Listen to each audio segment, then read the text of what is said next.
Bonjour à tous. Avec l'arrivée du virus SARS-CoV-2, qui fait partie de la famille des coronavirus et qui provoque la maladie appelée Covid-19, la question de « est-ce que le moustique le transmet ?» est apparue souvent dans les médias, et la réponse était souvent incompréhensible. Du coup, je me suis dit que je pourrais vous en toucher deux mots. Effectivement, certains moustiques transmettent des pathogènes, dont certains sont des virus, qui vont donner la dengue ou le chikungunya, et qui sont transmis par les moustiques Aedes albopictus ou Aedes aegypti. Mais cette transmission est spécifique et ne concerne qu'un nombre très réduit de virus. Et je vous explique pourquoi. D'abord, c'est quoi un virus ? Ceci, c'est un virus imaginaire.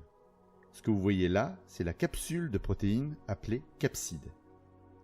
Cette capsule est là pour protéger la seule chose qui se trouve à l'intérieur du matériel génétique, donc de l'acide nucléique, ADN ou ARN. Maintenant vous savez ce que c'est.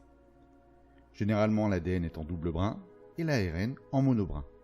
Un certain nombre de virus ont également un manteau autour de la capside, et qui est généralement constitué de la membrane des cellules qui l'infectent, sur lesquelles il ajoute ses propres protéines.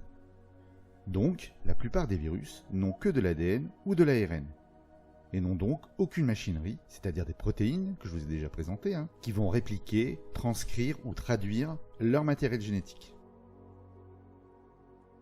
Et donc, pour se reproduire, pour fabriquer des copies de leur matériel génétique, ils vont utiliser la machinerie d'autres cellules. Ils vont donc ainsi entrer dans les cellules, utiliser les protéines pour se multiplier. D'un côté, fabriquer des copies de son matériel génétique, mais également fabriquer les protéines qui lui sont nécessaires. Seulement, les virus sont généralement très spécifiques, c'est-à-dire qu'ils vont attaquer des cellules particulières et pas toutes les cellules qu'ils rencontrent. Certaines protéines à la surface des virus vont reconnaître les cellules que le virus doit utiliser pour se reproduire et pénétrer à l'intérieur. Les virus ne vont donc entrer que dans les cellules qu'ils reconnaissent. Maintenant, en sachant ça, vous pouvez deviner pourquoi le moustique ne peut pas transmettre un coronavirus. Les virus transmis par les moustiques sont des virus spécifiques à celui qui le transporte et également celui qui le reçoit. Le moustique femelle pique d'abord un hôte, injecte dans le sang sa salive, produit dans les glandes salivaires, qui contient des anticoagulants et parfois un anesthésiant. Et ensuite, elle aspire le sang. Si l'hôte a le virus, elle aspire donc quelques virus avec ce sang.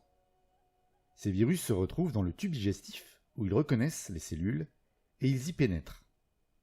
Ils se multiplient dans ces cellules et se dispersent ensuite dans l'organisme via l'hémolymphe, l'équivalent du sang pour les insectes, et se retrouvent partout dans le corps de l'insecte, y compris dans les glandes salivaires. Alors ça prend quelques jours, variables selon les virus, pour avoir assez de virus dans la glande salivaire. Assez de virus pour infecter un nouvel hôte. Lorsque le moustique femelle pique, elle injecte le virus présent en grande quantité dans la salive, et c'est comme ça que la maladie se transmet. Dans le cas de la famille des coronavirus, si les virus sont aspirés, ils se retrouvent dans le tube digestif. Mais ils ne reconnaissent pas les cellules. Donc, ils n'entrent pas, ils restent dans le tube digestif, et ils se font, devinez, digérer. Donc, même si les moustiques sont dangereux, dans les zones où ils transmettent des maladies, les moustiques ne transmettent pas le virus SARS-CoV-2.